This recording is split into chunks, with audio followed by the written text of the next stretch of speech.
talents. You know, they can do just about anything. I know that we're all created equal in the eyes of God. And I know that the Constitution guarantees equal rights for all of us. We just had an election. Your vote was as powerful as my vote. You know, that sort of thing. But when it comes to our abilities, we're about as different as they come. And I wonder why that whole thing works out that way. There are some people who can handle 5 talents and others who have a hard time with 1 talent. There are some who have this great intellectual capability and some with just so little. There's some who have the ability to project and articulate their thoughts, and there are some who just can't. There are some who have this super athletic ability and have attractive looks to go with it, like Tom Brady, who's been a quarterback for New England Patriots for like the last 100 years, and he never seems to age or slow down or anything. And then there are some who have absolutely no natural athletic ability, like me. It's not fair. Do they pass them out in heaven like you're going to get 5 of these and you're going to get half of one of these over here? No. I want you to realize in Jesus' story today that each servant was given at least how many? One talent. No one is left out with no talents. Nobody, none of us. Even if you put down that 1 talent that you have, all of us have at least 1 talent. Remember that. There are actually a whole lot more people who have 1 or 2 talents in this world than the 5 talent people. And I think that's by divine design. So let's take a closer look at Jesus' story today. So there was presumably a wealthy landowner who went on a trip and he left portions of his money with his most trusted staff. They must have been like investment advisors. You ever turn to an investment advisor? I did once with my daughter's college money, and I lost it due to their advice. So I'm not real keen on investment advisors, but I know there are some good ones. When he returned, he called them together to show how their strategy had worked. The 5 talent man had invested his portion and was able to return 5 talents. 100% return, pretty good. The 2 talent man, double his money. Well done, good and faithful servant. Well, we know those 2 will be on our team going forth. But the 1 talent man said, Sir, I knew you to be a hard man, reaping where you did not sow. So what did he do? He had a moral dilemma with his boss. Apparently, he knew the boss made money sometimes unethically, and he had a problem with that. And it's okay to have a moral disagreement with someone. I can relate to that.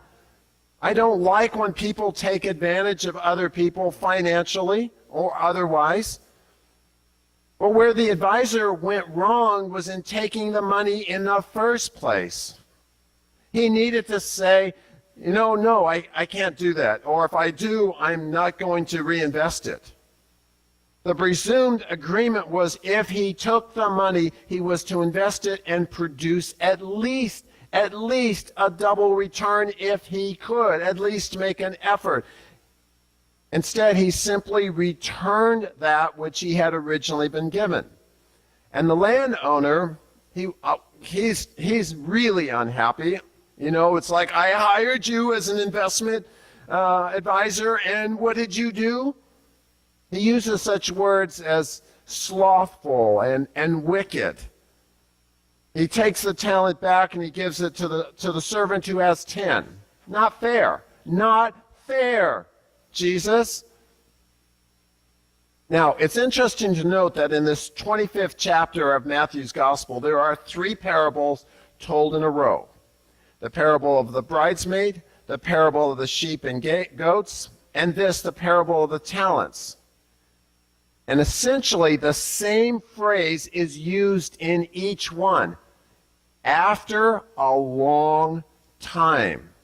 Last week we looked at the parable of the bridesmaid, where the bridegroom comes after a long time. This week, it's the landowner who returns after a long time. The final judgment will come after a long time. How long is a long time? When Jesus was telling this story, he actually didn't know when he was returning. You remember when someone said to him, "When are you coming back?" And he said, "It is not for you to know. Only the Father knows." But he knew that there was a strong possibility his Father would delay his return. And he knew there would be important things to be done during that delay. Don't just waste your time. So the question Jesus is raising is, what are we doing with the talent entrusted to us while we wait? Because obviously, catch this, God expects a return on what we have been given. So let's talk about this one-talent man and why he may have chosen to do nothing with that one talent that had been given to him. And unfortunately, we're not given the answer. So we have to speculate a little bit. And that may have been what Jesus wants us to do so we can adapt this story to our situation. So first, maybe he did nothing with his one talent because he feared failure. How did he word it? I was afraid. Now, fearful of doing the wrong thing, he chose to do nothing at all. Maybe he was a guy who did well under supervision, but now he was left to his own and he's scared. What he did right was he didn't squander that one talent at least. Now, think of what he could have done. He could have gone out and had a wild night of partying, and then it would have been wasted. What he did with his talent was considered the traditional way of saving money, right? He was being a good, conservative businessman. He was not going to risk someone else's money by buying into speculative venture and then get the wrath of his boss, whom he already feared. So he was playing it safe. He was afraid. Now, the tendency in this scenario is to want to play it safe and not go out on a limb. How many of us are afraid to go out on a limb? Take love, for example. You can't love if you're not willing to risk. And what's the risk of love? That it won't be reciprocated. That people won't return our love. That they'll reject us. Just think if Jesus had played it safe, we wouldn't be sitting here today. What if I give to the Lord's work and then ultimately I don't have enough to live on? I'm broke. What if? See, fear can be paralyzing.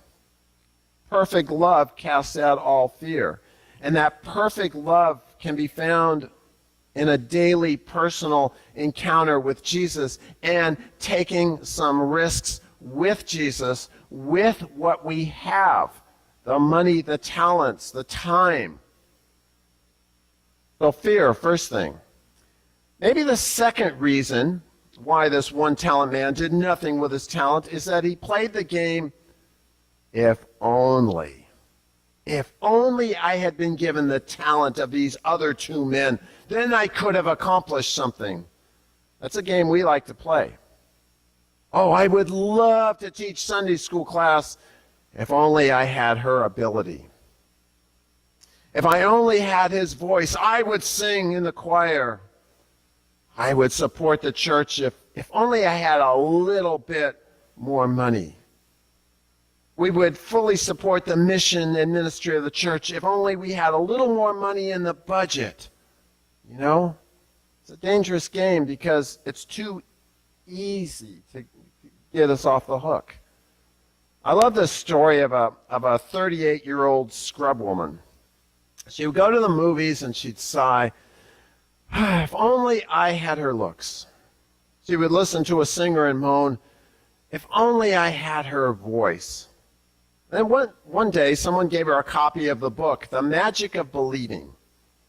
And that book caused her to take inventory of herself, and she remembered that in high school, she had a reputation for being the funniest girl around.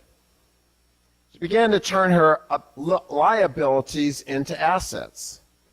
When she was at the top of her career, Phyllis Diller made over $1 million a year as a comedian in the 1960s, which was then a lot of money. Phyllis Diller had a scratchy voice, and she had hair that was always out of control, and she never looked like someone who would be paid $1 million. But wow, she could make people laugh because she could finally discover that talent that she had, that she was looking at all these other talents. Maybe when we complain that we wish we had more, if only we were like someone other than ourselves, if only, then God is saying to us, use the gifts I have given you. Stop crying about what you do not have and start concentrating on what you do have. Now, the third speculation about this parable is maybe the talent that I have won't make any difference at all anyway. My one little talent won't make any difference. A lot of people who feel that way today. If you took a poll of why people didn't vote last Tuesday, answer most people would give is, hey, it's not worth it. My one little vote's not going to make a difference. I hope the example of what's going on in Georgia and Florida right now with the recounts is going to dispel that notion about the power of one vote for a long time. Your one vote makes a lot of difference. Your involvement in the campaign, getting people out to vote, makes a big difference. You may have heard the story of Sir Michael Costa, celebrated 19th century conductor who was holding a rehearsal. As the mighty chorus rang out, accompanied by scores of instruments, the piccolo player, a little pint-sized flute, thinking perhaps that his contribution wouldn't be missed amongst so much music, he stopped playing. And suddenly the great leader stopped and cried out, "Where is the piccolo?" Apparently the sound of that one small instrument was necessary to the harmony, and the master conductor missed it when it dropped out. Maybe everyone else wouldn't, but the master conductor did. To the conductor, there are no insignificant instruments in an orchestra. Sometimes the smallest and seemingly least important one can make the greatest contribution, and even if it doesn't seem to make that big a contribution or difference to the audience at large, the conductor knows it right away. In the church, the players and the instruments are diverse, different sizes, different shapes, different notes, different roles to play. But like the piccolo player in Sir Michael's orchestra, we often in our own sovereignty decide that our contribution is not very significant. Our contribution couldn't possibly make a difference, could it? And so we quit playing. We stop doing those tasks we've been given to do. We drop out. What difference will it make? But the divine conductor immediately notices. From our perspective, our contribution may be small, but from God's, it's crucial. So I just have to believe that I'm talking to some piccolo players this morning who have dropped out of the orchestra for whatever reasons. Pain, exhaustion, criticism, laziness, misbehavior, convinced that your contribution doesn't mean a hill of beans in the bigger scheme of things, take our talent, bury it in the ground. Because when it's buried in the ground, we can't fail, can we? Now, I know you're all good people, and you don't squander what you have on drinking binges. By not investing your talent, inflation is actually eating away at your talent. In finance, if you took $10,000 and you buried it for 20 years, that $10,000 wouldn't be worth $10,000 the same as $10,000 right now, would it? It wouldn't go as far, because inflation would eat it up. Same with our talents. Time leads to aging, and aging takes away some of our abilities. What you have right now, you won't always have. So use the gifts that God has given you right now. Now, I never know when I spend hours on a sermon if what I'm doing is going to make any difference at all in the life of anybody who hears it or reads it. But I've kept going because I know it's better to try than not to try. And I don't know that when a teacher makes an effort to reach out to a troubled student. My son is a high school teacher, and he calls me about some of his troubled students and the extra effort that he has to make, wondering if any of that extra effort is going to make any difference in the long run. You know that it's better to try than not to try. When a person teaches a Sunday class for children and goes to the trouble of singing up here, up front, we saw 3 women up here singing. Heard Rowena playing the piano, and showing up for rehearsals on Wednesday nights. They have no guarantee whatsoever that their efforts will help make God more real to an individual or not. But I know that it is better to try than not to try. We're so used to looking at gigantic issues like racism and homelessness and shootings and this last week fires, that we say, what's the use in getting involved? What can we possibly do to make a difference in the lives of these people who have just experienced all of this loss in their life? Anything that I could do would be so little that it would be like an eyedropper in the ocean compared to the ocean. And since I can't resolve the whole issue, I'm not going to do anything at all. I remind you of Jesus' other story of when a good Samaritan stopped to help a beaten victim on the Jericho road. And that day, the good Samaritan didn't resolve all the social, political, and economic ills of first century Israel, but he did what he could. And that's the issue for us during this stewardship season. Are you doing what you can, where you are, with what you have? What you write on that pledge card, and next Sunday is our dedication Sunday, what you write on that pledge card for 2019 will make a difference, even if it doesn't solve all the financial shortfalls that you might have here. Where you volunteer in 2019 will make a difference, whether it ultimately solves the problem or not. I was preparing this sermon and this past week, and I am enjoying my last Sundays toward retirement and thinking that by December 30th, that will be the last time that I ever preach again. All right? Never again, because my calling will be finished in that area. And so this last week, I got a phone call out of the clear blue from a woman in a church in a community within commuting distance of my house. And she told me this very sad story of how they have tried to get someone to come out and preach for them. And she said, if you would come out and preach, you could come out just 3 Sundays a month if you would like, or 2 Sundays. We would be very happy if you would come out any one of those Sundays.